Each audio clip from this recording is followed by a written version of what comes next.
Assalamualaikum warahmatullahi wabarakatuh. First of all, let me introduce myself. My name is Lailan Bidayah, student number 20524013, and I'm from TBIGA.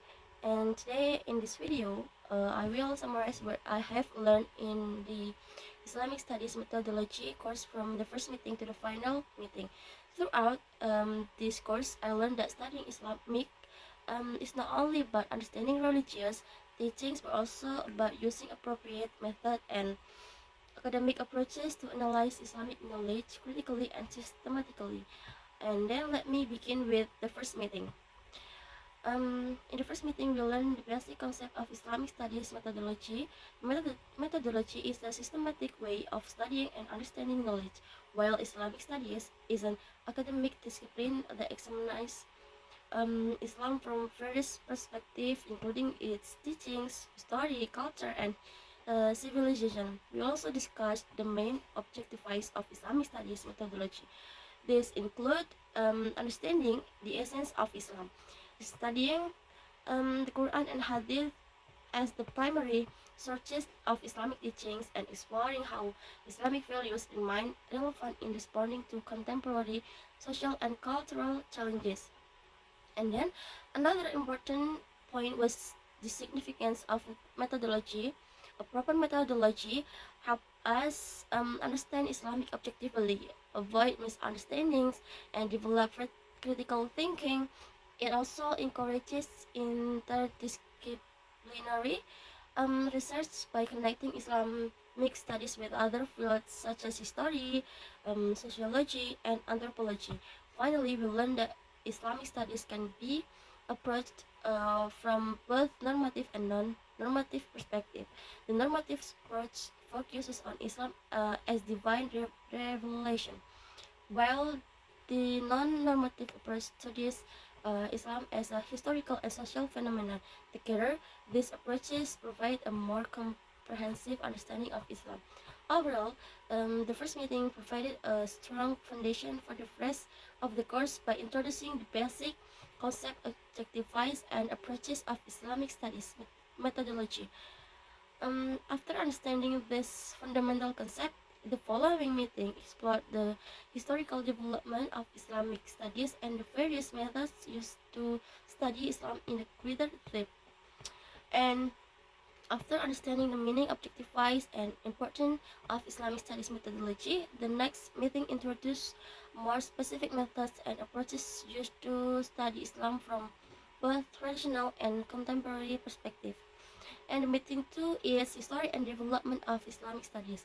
After understanding the basic concept of Islamic studies methodology, the second meeting discussed the story and development of Islamic studies in a Muslim world, the West, and Indonesia.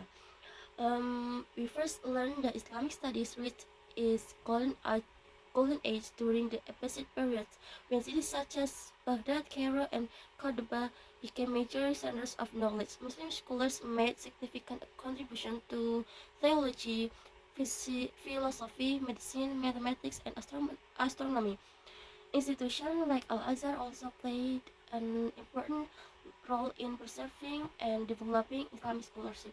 And the next, we discuss the development of Islamic studies in the West. Initially, many Western scholars studied Islam through Orientalism, often using philological, historical, and sociological approaches. Although Orientalist studies this contributed to academic research, they also received criticism because some perspectives were influenced by colonial interests. Today, however, many Western universities adopt more objective and interdisciplinary approaches to understanding Islam. Finally, we explored the development of Islamic studies in Indonesia. Islamic education first grew through pesantren, followed by madrasah, and later by Islamic higher education institutions such as IAIN and UIN. Over time, Islamic studies in Indonesia has combined traditional Islamic knowledge with modern academic discipline, making it more relevant to contemporary society.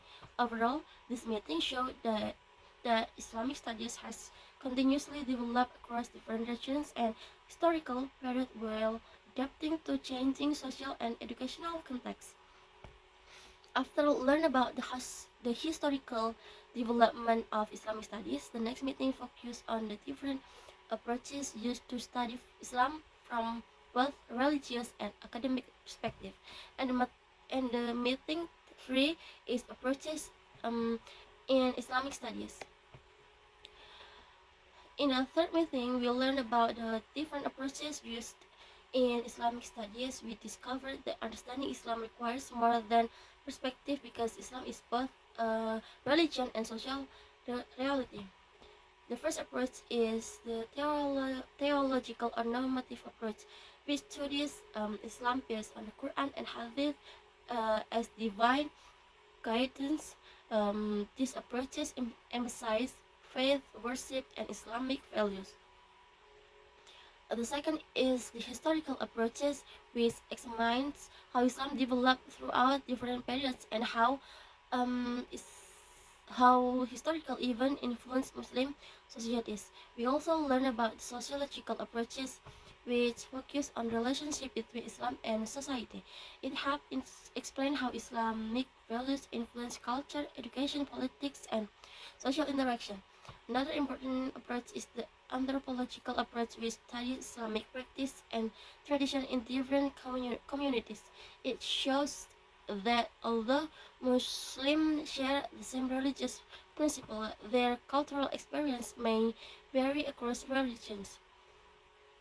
From this meeting, I understood that each approach has its own strengths. Instead of choosing only one perspective, researchers should combine different approaches to gain a more comprehensive understanding of Islam. And after the learning the major approaches in Islamic studies, the next meeting introduced the main method used to conduct Islamic researches in a systematic and scientific way. And the meeting four is method of Islamic studies. One important method in the textual method, which focused on analyzing Islamic sources such as the Quran, Hadith, and classical Islamic literature. This method helps researchers understand the original meaning of Islamic teaching. Another method is the historical method, which examines the background and development of Islamic events, ideas, and institutions over time. These approaches help us understand Islam within its historical context. We also discuss the empirical method, which studies how Islamic teachings are practiced in real life. Researchers may use observation, interviews, or surveys to understand the experience of Muslim communities. The key lesson from this meeting is that selecting the right research method is essential.